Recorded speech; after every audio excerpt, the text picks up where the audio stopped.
Welcome to this explainer. Okay, today we're diving deep into the literal battle against gout.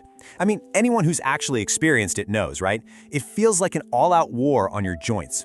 And to win any battle, well, you absolutely have to know your medical armory inside and out. So today we're breaking down our source material to look at the strategic use of two massive weapons in this fight, allopurinol and colchicine. Just imagine you're standing right in the middle of this battlefield. You feel that tension, you're reaching for your medical tool belt. But wait, which weapon do you actually need in that exact moment? It's a huge, incredibly urgent choice between two entirely different tools. Because honestly, grabbing the wrong one at the wrong time, it won't just slow you down, it could leave you totally undefended. Okay, let's dive into this. Section 1. The Gout Battlefield. Understanding the enemy. See, to master your weapons, you really have to understand the enemy first. And gout, well, it's got this tricky kind of dual personality.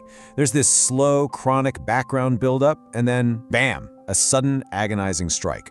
But the main culprit driving both of these phases, uric acid. Day by day, week by week, those uric acid levels just slowly build up in the bloodstream. It's this steady accumulation, which means we need an equally steady, measured approach to keep those levels managed before they can crystallize in your joints. Which brings us to Section 2, Long-Term Defense, your daily shield.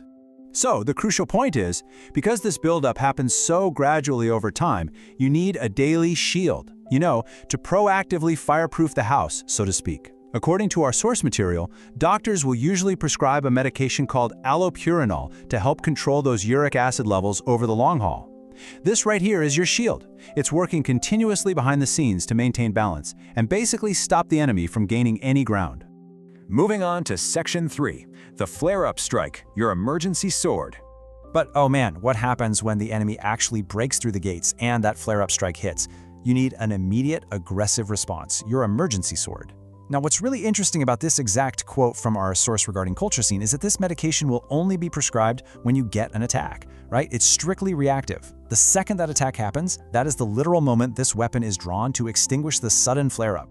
And this brilliantly illustrates the core tactical contrast we need to take away today. I mean, just look at how they compare. On one hand, allopurinol is your long-term uric acid control. It is absolutely playing the long game.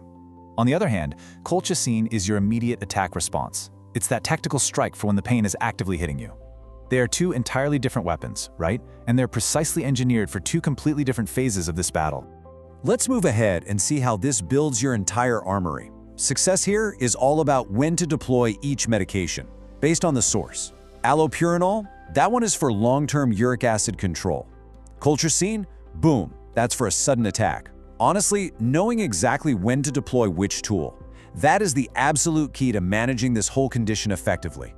Which really just leaves us with one final, super vital question to think about today. Are you using the right weapon for your gout? Because understanding the fundamental difference between your daily shield and your emergency sword, it literally changes how you manage your health. So, take a hard look at your own strategy, definitely talk to your doctor, and just make sure you have the right tool in your hand when you need it the most. Thanks so much for joining me for this explainer, and hey, keep learning.